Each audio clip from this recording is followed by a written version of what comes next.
नमस्कार मित्रों, बरबड़ YouTube channel पर आपका हार्दिक स्वागत अभिनंदन है। आज मैं राजस्थान जीके के कुछ नए तथ्य लेकर आपके सामने फिर से हाजिर हुआ हूं।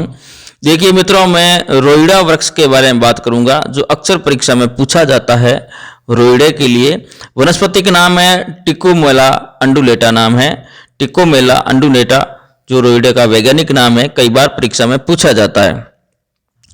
रोइड़ा के जो उपनाम है, देखिए रेगिस्तान का मरुस्थल या मरुस्थल का सागवान, रेगिस्तान या मरुस्थल का सागवान, मरु टीक और राजस्थान की शोभा, क्योंकि इसके लाल और पीले बहुत अच्छे खूबसूरत फूल लगते हैं, बहुत अच्छी इसकी लकड़ी है, इसलिए इसको सागवान कहा गया है। रोइड़ा वृक्ष है, इनको 31 अक्टूबर 1983 को राजस्थान का राज्य पुष्प घोषित किया है। रोइड़े के फूल जोधपुर में मारवाड़ टीक के नाम से जाने जाते हैं, क्योंकि मारवाड़ में अच्छा खासा रोइड़ा पाया जाता है, इसलिए मारवाड़ टीक के नाम से जाना जाता है और इसको राज्य पुष्प का दर्जा 31 अक्टूबर 1983 को दिया गया। ठीक है दोस्तों, ये बात आप ध्यान में रखें।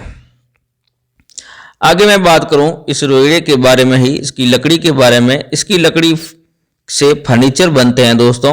रोइड़ा पश्चिमी राजस्थान में सर्वाधिक रूप में पाया जाता है। पश्चिमी राजस्थान, जोधपुर, पाली, नागौर, बाड़मेर, जैसलमेर, जालोर, इस क्षेत्र में रोइड़ा काफी मात्रा में पाया जाता है।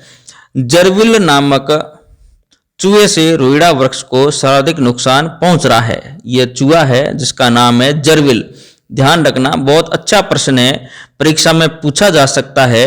रोइड़ा वृक्ष को वर्तमान में किस जीव से हानि पहुंच रही है, तो उसमें 2-3 कीड़े भी होंगे, नाम देंगे, और जरविल नामक एक चूहा है, उनका भी नाम होगा।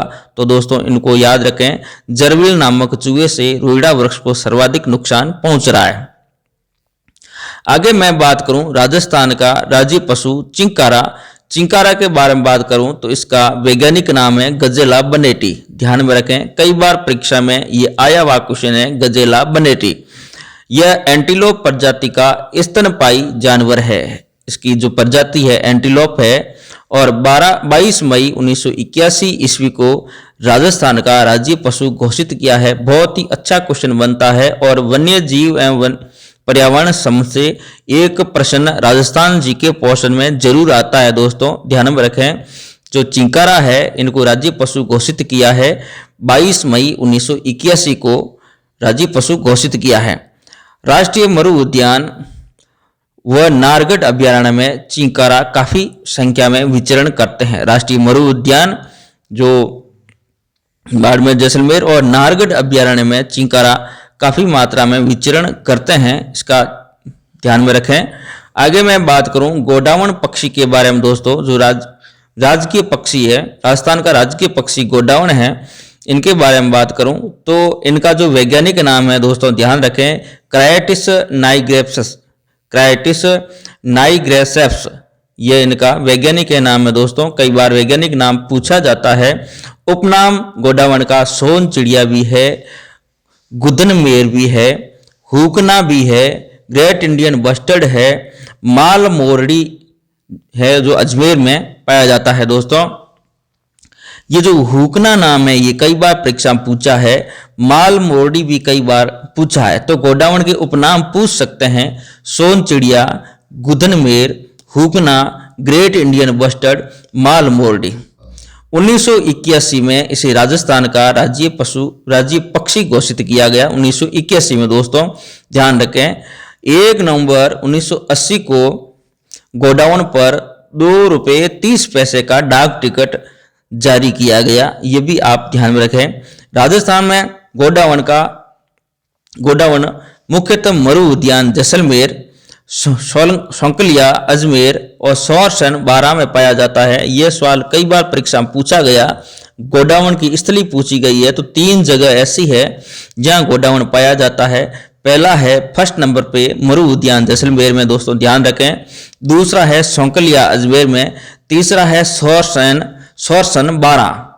यहाँ पर गोडावण बहुतायत संख्या में पाए जाते हैं। गोडावण है वो सेवन घास में अंडे देते हैं। आपको पता है जैसलमेर में लाठी जो जगह है वहाँ पर सेवन अधिक मात्रा में होती है और इसी सेवन में गोडाउन अपने अंडे देता है। लाठी सीरीज जो है जैसलमेर में वहाँ अधिकतर सेवन है और सेवन गायों के लिए, दुधारू पशुओं के लिए पौष्टिक आहार है सेवन, उसमें गोडाउन अपने अंडे देता है।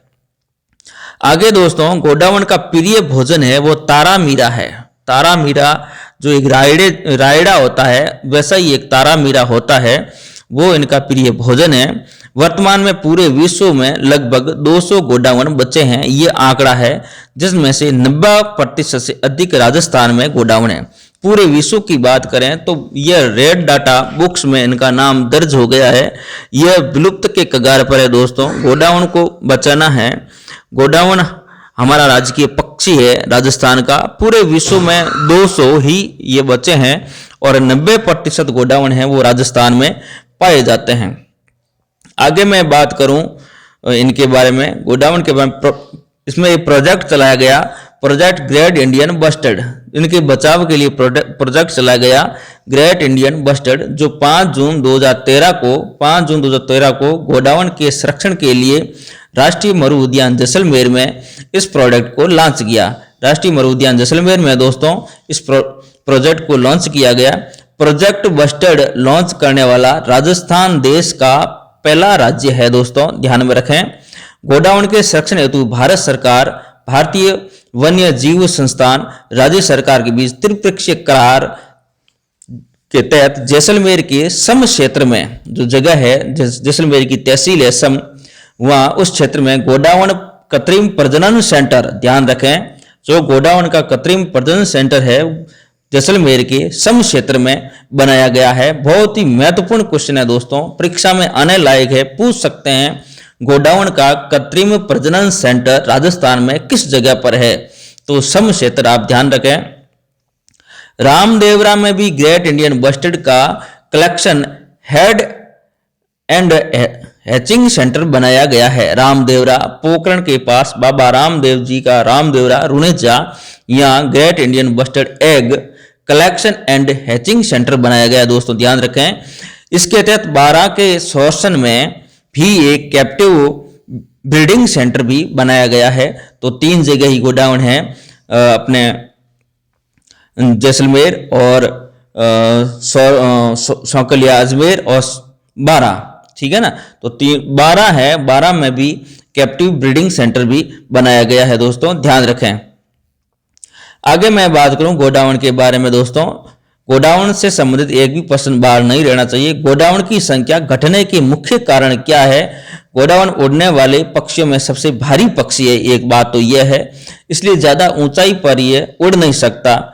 उड़ते समय हाई टेंशन बिजली के तारों, पवन चंकियों में जो पवन चक्कियां लगती है मरु रेगिस्तान में, थार के रेगिस्तान में इधर ही रहता ज्यादातर, तो उसमें उलझ कर ये गोडाउन मर जाता है।